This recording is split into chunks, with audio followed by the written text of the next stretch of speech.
I never thought I'd be writing this story, but after everything that's happened in the past few months, I need to get it off my chest. Maybe some of you can relate, or maybe you'll think I'm just another bitter person seeking validation on the internet. Either way, here goes nothing. My name doesn't matter, but for the sake of this story, let's call me Jake. I'm 32 years old, and up until recently, I was the black sheep of my family. Not because I was a criminal or a drug addict or anything dramatic like that. No, my crime was much worse in their eyes. I was different. Growing up in a small town in Ohio, my family was everything you'd expect from middle America. My dad worked at the local factory. My mom was a part-time secretary at the elementary school, and my older brother Mike was the golden child who could do no wrong. He was the star quarterback in high school, dated the prettiest girls, got decent grades without trying, and had that effortless charm that made everyone like him instantly. Then there was me, the weird kid who spent his free time reading programming books instead of playing sports. The one who got excited about science fiction movies and comic books while everyone else was talking about the latest reality TV show. The kid who would rather spend Saturday night building websites than going to parties. My parents never said it outright, but I could feel their disappointment radiating from them like heat from a furnace. At family dinners, they'd brag about Mike's latest achievements, his promotion at the insurance company, his new girlfriend, his plans to buy a house in the same neighborhood where we grew up. When it came to me, the conversation would shift awkwardly, or they'd mention that I was still figuring things out, with that tone parents use when they're embarrassed but trying to be supportive. The extended family was even worse. Every Christmas, every birthday party, every wedding or funeral, I felt like I was wearing a sign that said disappointment in bright red letters. My cousins would talk about their normal jobs, their kids, their mortgages, and their weekend plans to watch the game or go fishing. I tried to join in, but inevitably someone would ask what I did for work. And when I'd explain that I was a freelance web developer working mostly with cryptocurrency startups, their eyes would glaze over like I'd started speaking ancient Greek. "Oh, that computer stuff," my Aunt Linda would say with a dismissive wave. "When are you going to get a real job?" Uncle Bob was even more direct. "All that internet nonsense is just a fad, Jake. You should learn a trade. Get your hands dirty. Build something real." My parents would nod along, and I could see the shame in their faces. Here was their son, almost 30 years old, with no wife, no kids, no house, no real job, spending his days staring at screens and talking about things they couldn't understand. I was the family failure, the cautionary tale they'd probably tell their friends about when I wasn't around. Mike, meanwhile, was living his best life. He'd married his college sweetheart, Sarah, right after graduation. They had 2 beautiful kids, a golden retriever named Buddy, and a 4-bedroom colonial in the suburbs. He worked his way up to regional manager at the insurance company and coached Little League on weekends. He was the son my parents had always wanted, and he knew it. The worst part wasn't the disappointment, though. It was the condescension. The way they talked to me like I was a child who hadn't learned how the world worked yet. During family gatherings, Mike would corner me and give me helpful advice about growing up and taking responsibility. My mom would slip me $20 bills when she thought no one was looking, whispering that she knew things were tight for me. My dad would mention job openings at the factory, suggesting I should apply before it was too late to start a stable career. They meant well, I think, but it hurt more than if they'd just been openly hostile. At least then I could have been angry instead of just sad. The thing is, they weren't entirely wrong about my situation, at least not on the surface. I was living in a tiny 1-bedroom apartment on the sketchy side of town. My car was a 15-year-old Honda Civic with more rust than paint. I dressed in thrift store clothes and ate ramen noodles more often than I care to admit. From the outside, it looked like I was barely scraping by, and I guess technically I was. But what they didn't understand, what I couldn't explain in a way they'd believe, was that I was investing every spare penny I made into cryptocurrency and building my portfolio of clients in the blockchain space. I wasn't living paycheck to paycheck because I had to. I was doing it because I believed in something they couldn't see. Back in 2015, when Bitcoin was still trading for a few $100s, I started mining with my gaming rig. It wasn't much, but I was fascinated by the technology. I read white papers like other people read novels. I joined forums and Discord servers, where I'd spend hours discussing the future of decentralized finance with people from around the world who actually understood what I was talking about. My family thought it was all a joke. Fake internet money, my dad called it. You can't even hold it in your hands. How is that real? But I kept learning, kept building, kept investing. I started taking on projects for blockchain startups, helping them build websites and applications. The pay was good, but more importantly, they often paid me partially in their tokens. Some of those tokens became worthless, sure, but others grew beyond my wildest dreams. By 2020, I had a decent portfolio, but I was still living like I was broke. I'd learned to be patient, to think long-term. Every family gathering where they looked at me with pity, Every time Mike would, helpfully, suggest I should settle down and get serious about life, I just nod and smile. I knew something they didn't, but I also knew they'd never believe me if I tried to explain it. The real turning point came in 2021. You know what happened that year if you were paying attention to crypto. Bitcoin hit all-time highs, Ethereum exploded, and some of those small-cap tokens I'd been accumulating for years suddenly became worth more than most people's houses. One particular project I'd been involved with since the beginning, a DeFi protocol that most people had never heard of, got picked up by major investors and went absolutely parabolic. I remember the exact moment I realized what had happened. I was sitting in my crappy apartment, eating leftover pizza and checking my portfolio like I did every morning, when I saw the numbers. At first, I thought there was an error. I refreshed the page, cleared my cache, even restarted my computer. But the numbers didn't change. I was a millionaire. Not barely. Not on paper with unrealized gains I'd never be able to cash out. I had enough money sitting in various wallets and exchanges to buy a nice house outright, drive whatever car I wanted, and never worry about money again. The first thing I felt wasn't joy or excitement. It was this weird mixture of vindication and sadness. Vindication because I'd been right all along about the potential of this technology. Sadness because I realized how alone I'd been in believing it. I didn't tell my family right away. Part of me wanted to show up to the next gathering in a Lamborghini and watch their faces, but that felt petty. Instead, I started making quiet changes. I moved out of the apartment and into a modern condo downtown. I bought a reliable car, nothing flashy, just a new Honda Accord. I started dressing better, eating at nicer restaurants, taking vacations to places I'd only dreamed of visiting. For a few months, I kept living parallel lives.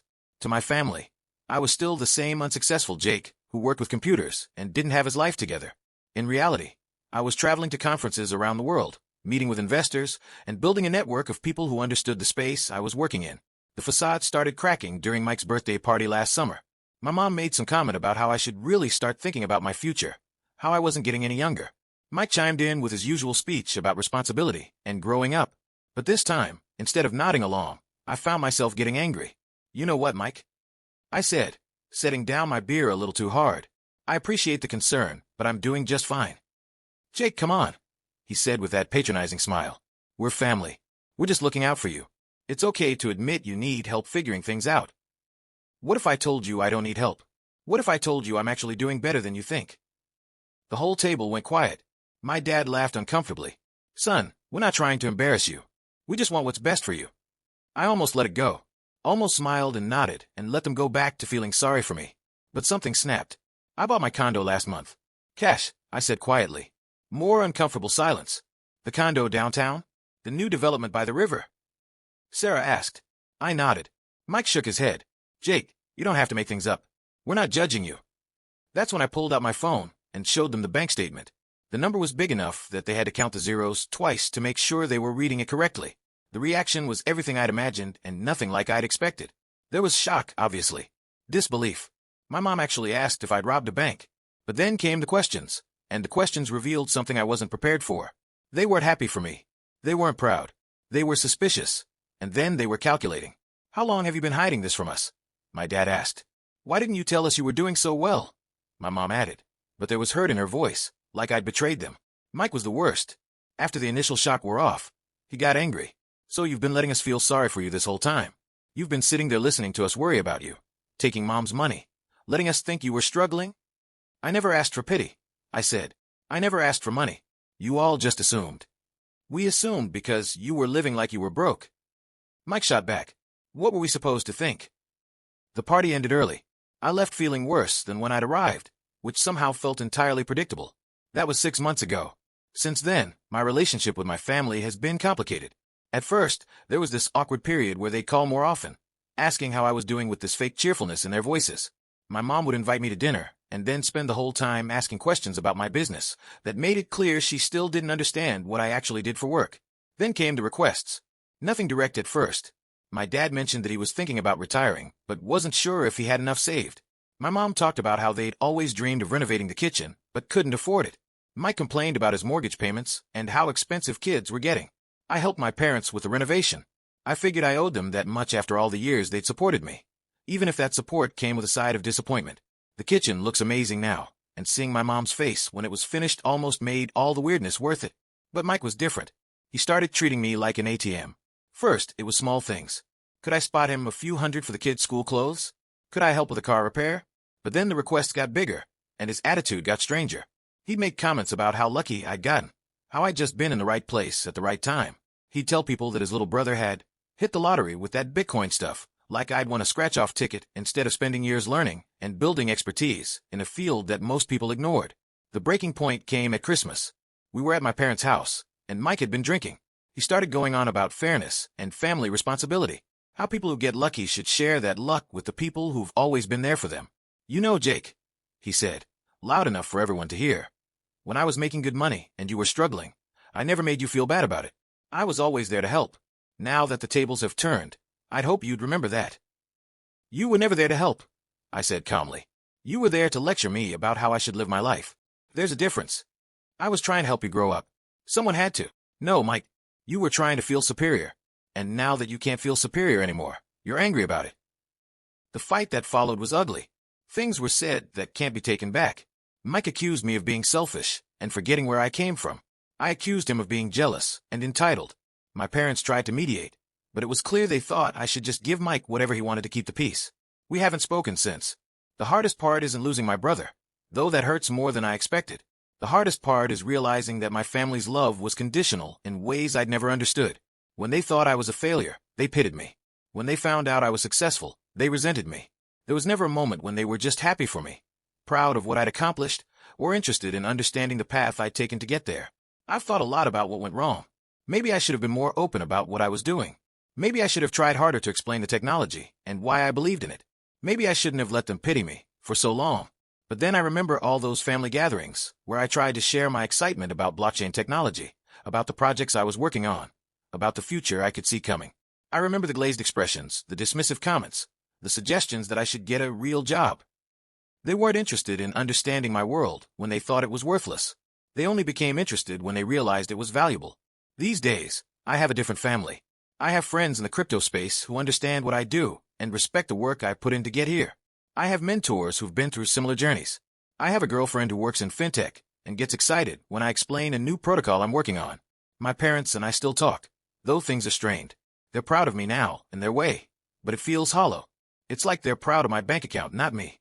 My mom brags to her friends about her son, who made it big in computers, but she still doesn't know the difference between Bitcoin and Ethereum. Mike and I, well, we don't talk.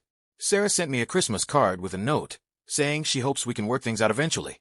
I hope so too, but I don't see how. Too much has been said, too many assumptions revealed. The money is nice, don't get me wrong. I like being able to travel, to live comfortably, to not worry about rent or groceries. I like being able to help causes I care about and to invest in projects I believe in. But it's also lonely in ways I didn't expect. The loneliness isn't just about my family, though. Success in a field that most people don't understand creates its own isolation. I'll be at a coffee shop or a bar, and someone will ask what I do for work. When I explain that I work in blockchain development and cryptocurrency, I get one of three reactions: complete confusion, immediate dismissal, or suddenly everyone wants to know how to get rich quick with Bitcoin. Nobody wants to hear about the technical challenges of building decentralized applications, or the elegant mathematics behind proof-of-stake consensus mechanisms, or the potential for smart contracts to revolutionize supply chain management. They just want to know which coins to buy and when to sell them. Even dating became complicated. I learned quickly not to mention the money too early. The last thing I wanted was someone who was interested in my portfolio instead of me as a person. I'd go on dates and deliberately dress down, drive my old Honda instead of the Tesla I'd bought, and keep conversations focused on everything except work. But that created its own problems, because I was essentially lying about a huge part of my life. It was during this period that I met Emma. She was a product manager at a fintech startup, and we met at a blockchain conference in Austin. What I loved about her from the beginning was that she understood the technology without being impressed by the money. She'd ask thoughtful questions about the projects I was working on, and she had her own opinions about the future of decentralized finance. Our first real conversation lasted 4 hours. We sat in the hotel bar after the conference ended, talking about everything from the scalability challenges facing Ethereum to the regulatory implications of central bank digital currencies. It was the first time in years that I'd been able to have a deep conversation about my work with someone who wasn't family, and I didn't have to explain every basic concept or defend the entire industry. When I finally told her about my financial situation, she was supportive, but not overly impressed. "That's great," she said. "Now what are you going to do with it?" It was exactly the right response. Meanwhile, my family situation continued to deteriorate. After the Christmas blow-up with Mike, word spread through the extended family network. Suddenly, cousins I hadn't heard from in years were reaching out. My phone started ringing with calls from relatives who wanted to catch up, but inevitably steered the conversation toward their financial struggles. My cousin Danny called to tell me about his brilliant idea for a restaurant that just needed some startup capital. My Aunt Linda mentioned that her daughter was applying to college and could really use help with tuition. My Uncle Bob, who'd spent years telling me to get a real job, now wanted advice about investing in cryptocurrency. The worst was my cousin Beth. She'd always been the sweetest person in our family, the one who remembered everyone's birthdays and organized the family reunions. When she called, I was genuinely happy to hear from her. We talked for almost an hour about her kids, her job, life in general. Then, right before she hung up, she mentioned casually that she and her husband were behind on their mortgage payments. "I hate to even bring this up, Jake," she said, "but I know you're doing well now, and we're just in a really tight spot. If you could help us out, even just a loan, we pay you back with interest." The amount she was asking for was pocket change to me now, but something about the way she'd sandwiched the request between all that genuine conversation made me feel sick. Had the whole call been a setup? Was she actually interested in catching up? Or was I just a family ATM now? I helped her, of course. I couldn't let her lose her house, but I couldn't shake the feeling that our relationship had changed forever. Every future conversation would be colored by the knowledge that she saw me as someone who could solve her problems with money. My parents tried to stay neutral in the conflict with Mike, but their attempts at neutrality revealed their own biases. My mom would call and spend 20 minutes telling me about Mike's latest struggles at work or his kids' activities, clearly hoping I'd offer to help financially. When I changed the subject, she'd sigh and say things like, "I just wish you boys could work things out. Family is more important than money." But that's exactly what she didn't understand. This wasn't about money. This was about respect, about being seen as a person rather than a resource, about having my choices and my journey validated instead of dismissed. My dad was more direct, which I actually appreciated more. During one of our increasingly rare phone calls, he said, "Jake, I know Mike was out of line at Christmas, but he's your brother, and he's struggling. You've been blessed with success, and sometimes being blessed means helping others." "Dad," I said, "I've offered to help Mike. I've offered to pay for the kids' college funds. I've offered to help with his mortgage, but he doesn't want help. He wants me to feel guilty for being successful. He wants me to apologize for proving him wrong." "Maybe you're right," my dad said after a long pause, "but he's still your brother." The phrase, "he's still your brother," became a constant refrain, as if shared DNA trumped everything else, as if I owed Mike something because we'd grown up in the same house, as if family loyalty meant accepting disrespect and resentment as the price of maintaining relationships. I started seeing a therapist around this time. Dr. Martinez was a middle-aged woman who specialized in family dynamics and sudden wealth syndrome. Apparently, it's a real thing that affects people who come into money quickly. She helped me understand that my feelings of isolation and anger were normal, even healthy responses to the situation. "Your family is grieving," she told me during one session. "They're grieving the version of you they thought they knew, and they're grieving their role as your support system. They don't know how to relate to this new version of Jake, so they're trying to force you back into the old role." That made sense, but it didn't make it hurt less. In fact, it made it hurt more, because it meant that their love for me was tied up with their need to see me as someone who needed them. The therapy helped, though. It helped me set boundaries and stick to them. It helped me recognize the difference between guilt and responsibility. Most importantly, it helped me understand that I didn't have to choose between being successful and being loved. I just had to find people who could handle both versions of me. Emma and I had been dating for about 8 months when I invited her to meet my parents. I was nervous about it, partly because I wanted her to like them and partly because I was worried about how they'd treat her. Would they see her as another gold digger? Would they be weird about the fact that she had her own successful career and didn't need anything from me? The dinner was awkward. My parents were polite, but I could see them sizing her up. My mom asked a lot of questions about her job, her family, her intentions. My dad was quieter than usual, which was his way of showing disapproval without being openly rude. After Emma went to the bathroom, my mom leaned over and whispered, "She seems nice, honey, but are you sure she's not just interested in your money?" I stared at her. "Mom, she makes 6 figures. She drives a newer car than I do. She paid for dinner last week because she wanted to try an expensive restaurant. What exactly makes you think she's after my money?" My mom looked flustered. "I'm just saying, you need to be careful. People can be opportunistic." "People like our family, you mean?" She didn't answer that. Emma was gracious about the whole thing, but I could tell she was hurt by their coldness. On the drive home, she said, "They really don't trust you to make good decisions, do they?" "They don't trust anyone," I said. "They think everyone who comes into my life now is there for the wrong reasons. Including me. I think they're trying to figure you out. They're not used to me dating someone who doesn't need me to take care of them." Emma laughed, but it was a sad laugh. "So I'm too independent to be genuine?" That's when I realized how twisted my family's thinking had become.